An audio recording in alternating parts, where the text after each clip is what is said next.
Welcome to Intuitive Connection, where spirituality and psychology meet to help you be your best and brightest self. I'm your host, Victoria Shaw, and in each episode, I'll help you to awaken your own inner wisdom, step into your power, and live a more divinely inspired life.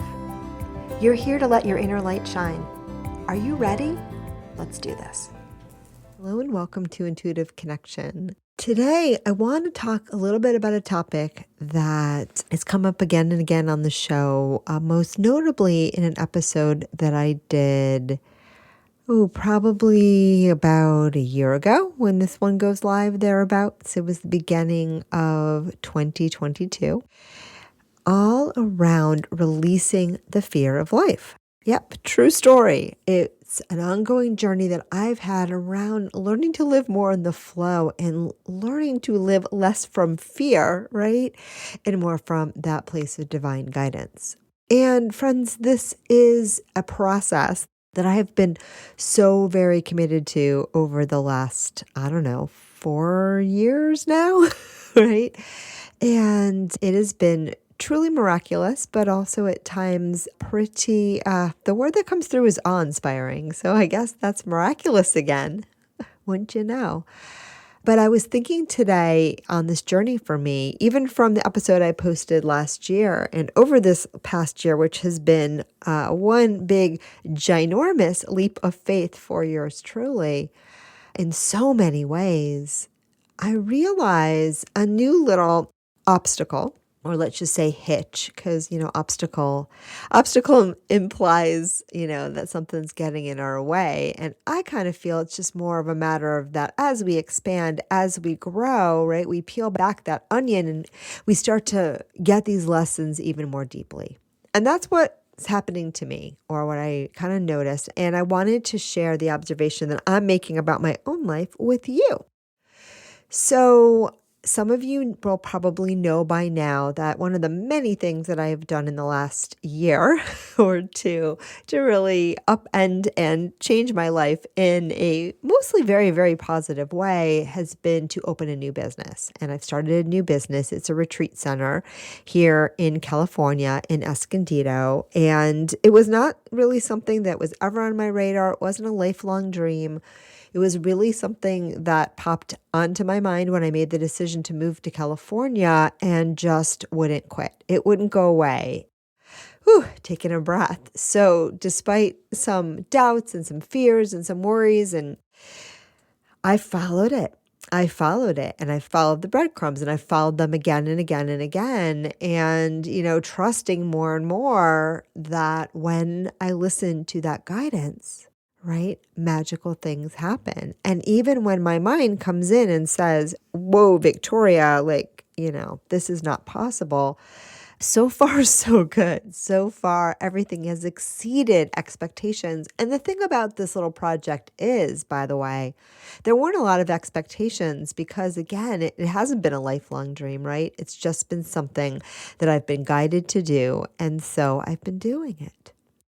But the thing that really tripped me up today that I wanted to share, and it's reminding me of the first really big intuitive awakening, quote unquote, that I went through back in, I want to say 2007, 2008, probably like 2006, 7 actually. So quite a long time ago. When my intuition started to open up and I started to understand the world through this different lens, and I started to understand that deep knowing I had, when I started to connect with my spirit guides, when I started to understand that, I was more than this human self and connect with myself, my soul in that broader perspective. And you see how excited I get when I talk about that? When that started to happen to me, something else was going on at the same time. It was a little voice in my head, and that little voice would always be like, Victoria, you could be losing your mind, right? And I've talked about this before, and people have asked me about this before, right? Because here I was, an Ivy League trained psychologist, and suddenly I'm talking to spirit guides, and people have asked me. But for me, what kept bringing me back, what I kept coming back to, and I would have those moments like, maybe I'm insane, right? I'm talking to spirit guides. I'm believing that I know things beyond my, 5 senses. Maybe I'm losing it. what always came back was the amazing positive changes in my life. The concrete positive changes that not just I noticed, but I was really fortunate because the people around me noticed them too. And my relationship with my kids improved, and family members and friends that had known me forever were just shocked at the changes, the positive changes in how I was. And on top of that, I was happier and life felt more meaningful and more purposeful. And I had a direction, and I had felt directionless for a while prior to that. So all in all, that intuitive awakening for me was a total life changer in the best direction. And whenever I doubted it, the proof was right there that I was on the right track, that I was doing the right thing. And, it's continued that way for sure. I've learned over the years that whenever I listen to and follow my intuition, truly amazing, remarkable, and magical things happen. True story. But here's what I've been experiencing recently. The same pattern is absolutely happening. Every choice that I've made, that I've been guided for my intuition with respect to this business and other things too around my move to California as well, but particularly this business, which is way, way, way out of my comfort zone, have been amazing. And the flow at which things have happened has sometimes been shocking.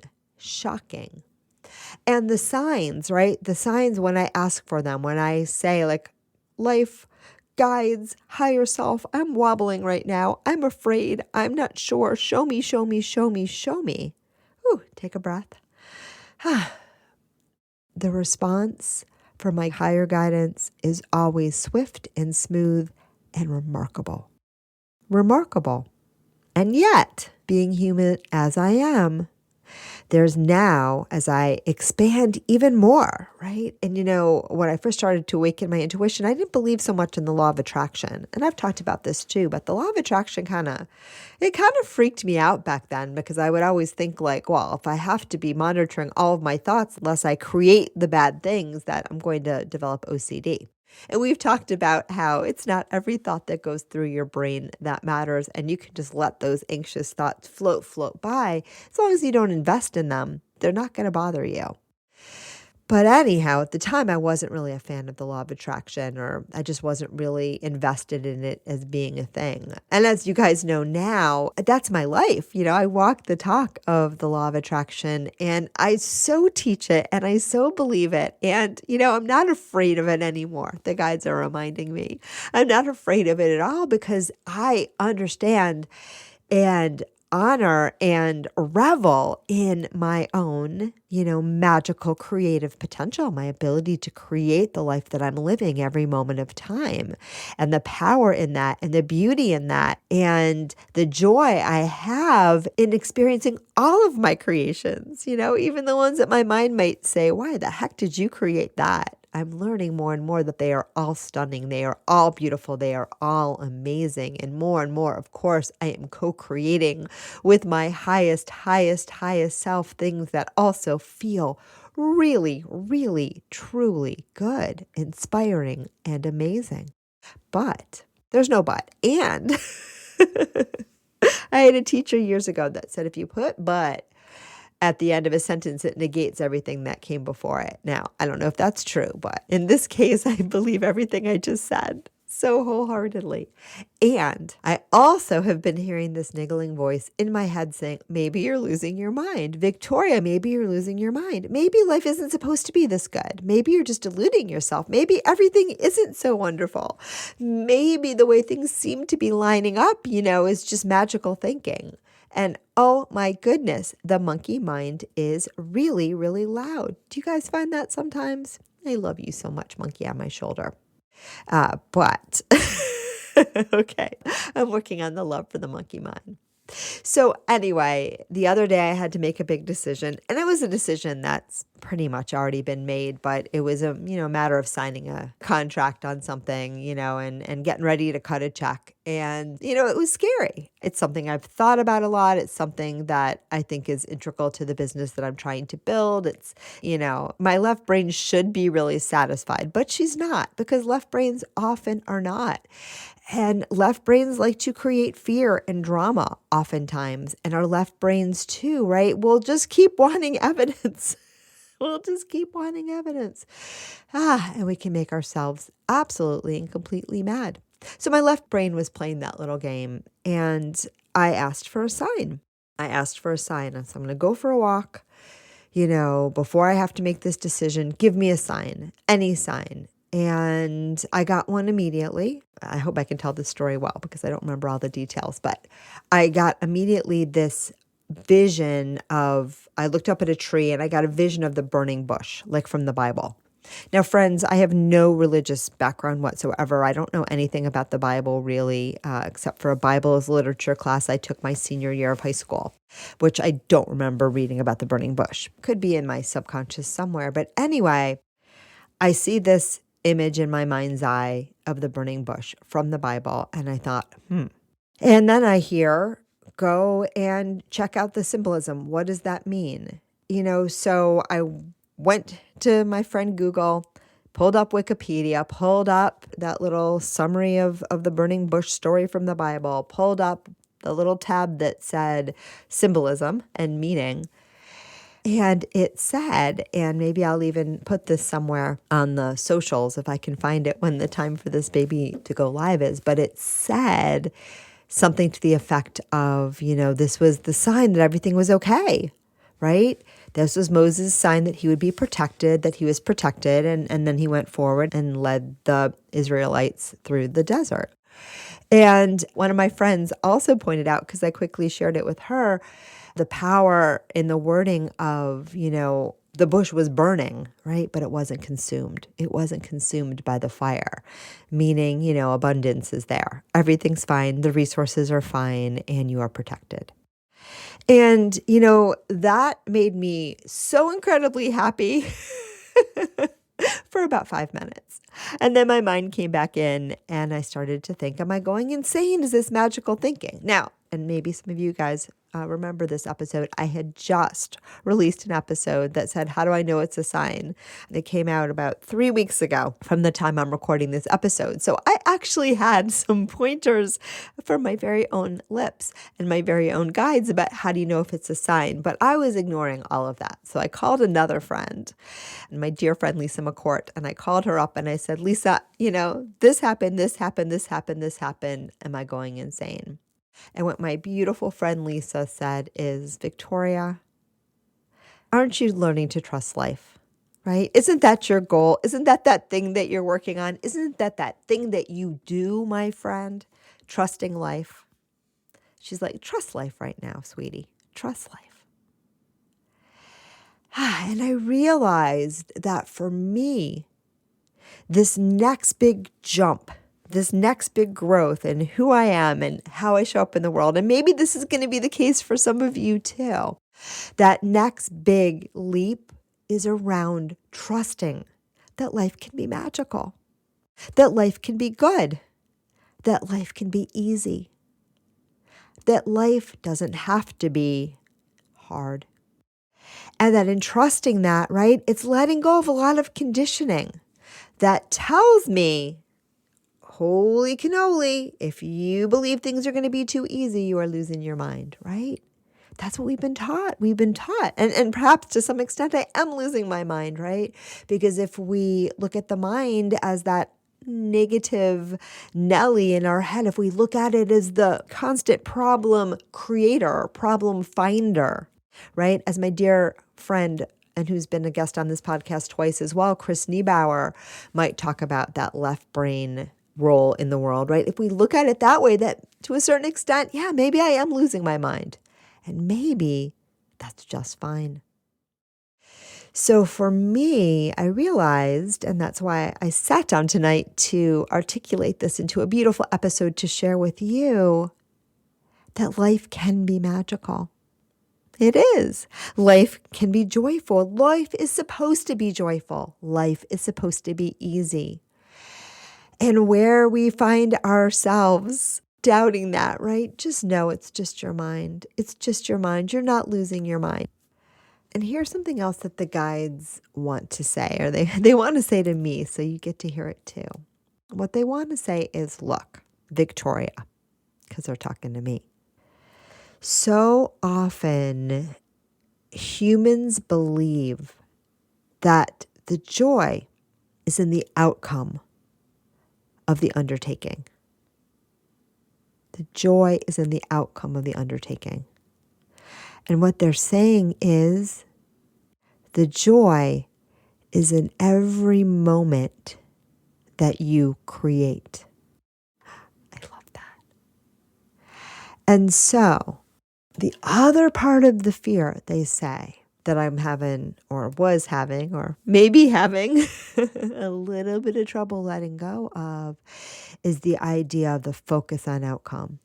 It is so exciting when we see our creations in action. And I've seen this again and again. I have watched myself create amazing, amazing things. And I've watched my clients and my friends do that too. You are doing that every day, my beautiful friends.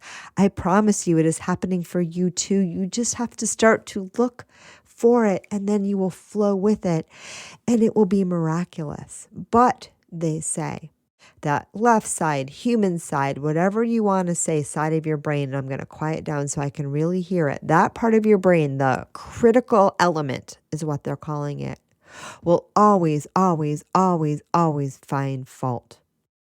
And they're using the term fact finder, right? Because it will select, no, I'm going to get it from the guides. Oh, they say go ahead.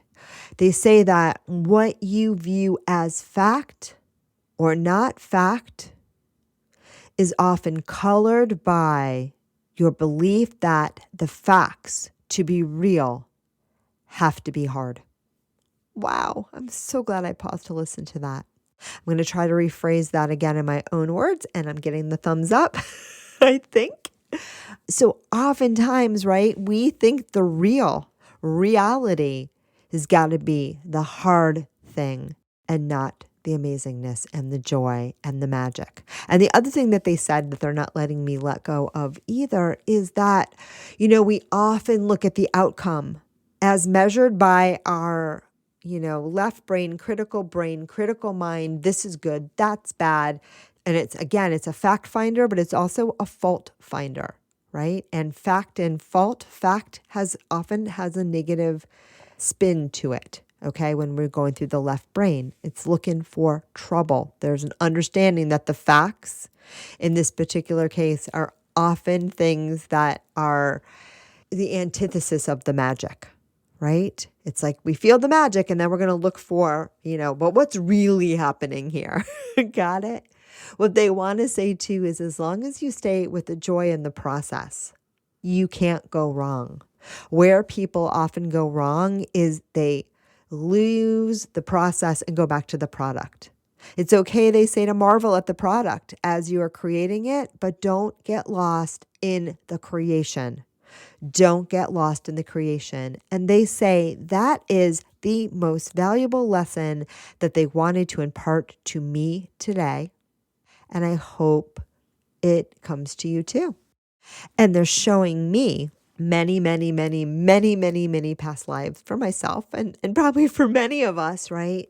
Where it's simply a matter of getting lost in the creation and forgetting that you are the creator. You are the creator, which means, by the way, if something goes a little bit wrong, you have the power to make it right again.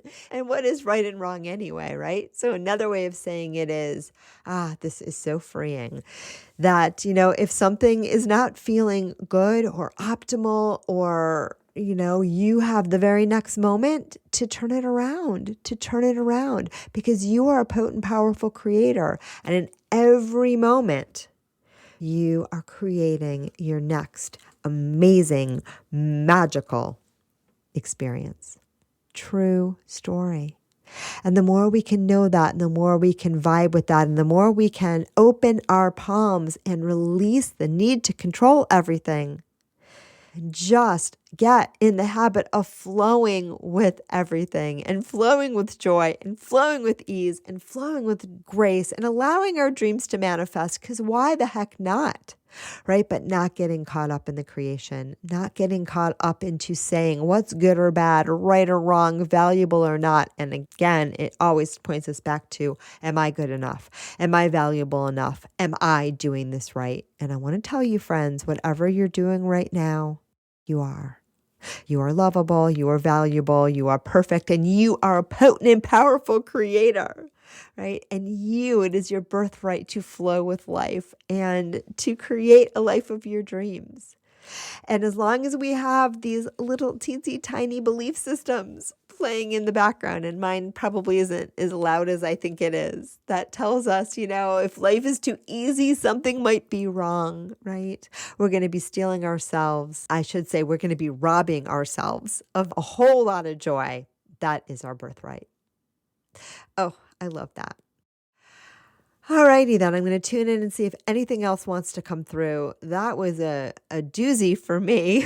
I hope it made sense to you all as well. I want to thank the guides too, because I'm just so grateful. I'm just so grateful to have this support, and I'm so grateful to be able to share all this with you.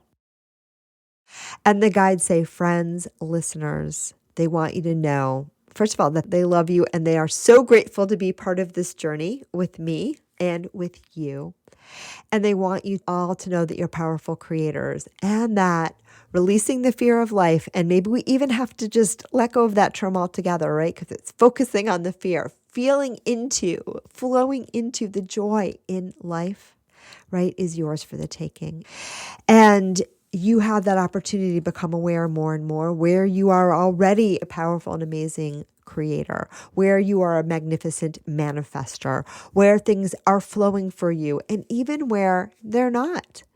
Know that you are the powerful creator of your life, and that you are not only capable, but absolutely deserving of having the life of your dreams. And this is the part that I love the very, very, very, very mostest. So I'm going to tune in to get it just right. They say the miracles are the truth, and everything else, my friends, is just the illusion. All right. So I think that's all that comes through today. Thank you all so much for tuning in and for allowing me to do this thing that I love to do so very much. If you want more information about Cactus Blossom Retreat, which I mentioned in the episode, you can check out the show notes or go to our website, cactusblossomretreat.com. And you'll learn more about all of our wonderful offerings, retreats coming up, and many ways that you can come and play and share in my new adventure, and let it be your adventure too. And also, if you're looking for a way to set magical intentions for this upcoming year, 2023, and you're listening to this before the 18th of January, you can check out a lovely class that I have coming up on Zoom, an online class around the power of intention and how we can set intentions to flow with the magic of life rather than what we often do, which is set goals from our brains that are oftentimes much less effective and joyful. So if that interests you, you can check that out also in the show notes, or go to victoriashawintuitive.com and you'll find all sorts of wonderful things about those offerings. And whatever you do, I want to thank you again for following this podcast, listening to us, being here, and just being who you are, because the greatest gift that you offer to this planet, my friends, is just doing you. So thanks again for tuning in, and namaste. Thank you so much for joining us today. I hope that you found joy, strength, inspiration, and clarity from today's episode. If you'd like to learn more and connect with an amazing group of like-minded souls, please join us over on Facebook in the Intuitive Connection Community Facebook group, where we explore these topics in deeper detail, have additional live teachings, and host Facebook Lives with our amazing guests. I hope to see you there. And of course, if you want to learn more about me or the work that I do, please check out my webpage, victoriashawintuitive.com. Thank you so much again, and namaste.